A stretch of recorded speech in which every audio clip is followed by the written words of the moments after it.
નમસ્કાર મિત્રો, તો ઘણા બધા પ્રકૃતિ પ્રેમી, ધર્મ પ્રેમી અને સનાતન ધર્મમાં માનતા ઘણા બધા વ્યક્તિઓની કોમેન્ટ આવી હતી કે અમને સિંદૂરના બીજ તમે મોકલી આપજો. સૌ પ્રથમ તો અમે એવું નક્કી કર્યું હતું કે કોઈને આપણે મોકલીશું નહીં, જેને જોઈએ એ આવીને અહીંયાથી જે બીજ છે સિંદૂરના એ લઈ જાય. પણ પછી ઘણી બધી કોમેન્ટ્સ અને ઘણા બધા વ્યક્તિઓને ફોન કોલ આવે કે અમને પણ સિંદૂર ઉગાડવા છે. તો ત્યારબાદ અમે નક્કી કર્યું કે આ જે સિંદૂર જે પાછળ તમે જે જોઈ રહ્યા છો એના બીજ અમે કલેક્ટ કરીશું અને જ્યાં સુધી હશે અમારી પાસે ત્યાં સુધી દરેક વ્યક્તિને અમે સિંદૂરના જે બીજ છે એ કુરિયર કરવાનું નક્કી કરેલું છે. તમે અત્યારે જોઈ રહ્યા છો અમે આજે સિંદૂરના જે બીજ છે એ કલેક્ટ કરી રહ્યા છે, હાર્વેસ્ટ કરી રહ્યા છે. તો મિત્રો જો અત્યારે જે સિંદૂરના જે પાકા જે થયા છે એને અમે જો આવી રીતના હવે એને સૂકવીને પછી અમે તમારા સુધી પહોંચાડવાની કોશિશ કરીશું. જ્યાં સુધી અમારી પાસે છે ત્યાં સુધી અમે આ જે બીજ છે એ તમારી સુધી પહોંચાડીશું. તો મિત્રો, જેને પણ સિંદૂરના બીજ જોઈએ એ કોમેન્ટની અંદર તમારું સરનામું, પિનકોડ નંબર સાથેનું અને મોબાઈલ નંબર સાથેનું તમે આપી દેજો.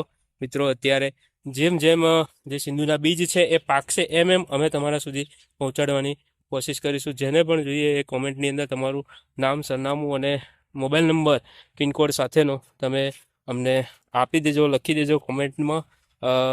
એટલે અમે તમારા સુધી આ જે સિંદૂરના બીજ છે એ પહોંચાડવાની કોશિશ કરીશું. અત્યારે થોડા આવી રીતના અમે કલેક્ટ કરી લીધા છે. હવે આની અંદરથી અમે જે સિંદૂરના બીજ છે એ છૂટા કરીશું અને ત્યારબાદ કુરિયર દ્વારા દરેક વ્યક્તિને જેની કોમેન્ટ આવી છે એ દરેક વ્યક્તિને અમે આ જે સિંદૂરના બીજ છે એ પહોંચાડીશું. તો મિત્રો, આ સિંદૂરના બીજ છે એ અમે તમારા સુધી પહોંચાડીશું અને તમે આ જે સિંદૂર છે એને તમે તમારા ઘરે ઉગાડજો.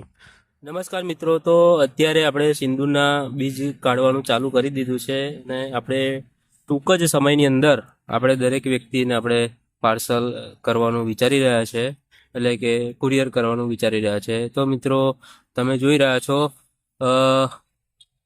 આ જે બીજ છે અમે જે પેલા એના જે નાના નાના જે જીડવા કહેવાય, જે ફળી કહેવાય, એ ફળીમાંથી અમે છૂટા પાડી રહ્યા છે.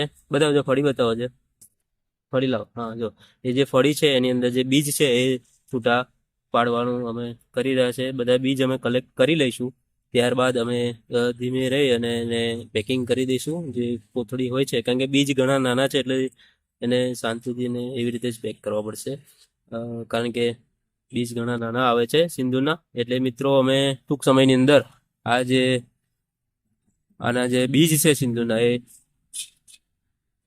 પેક કરી અને આપણે કુરિયર કરીશું.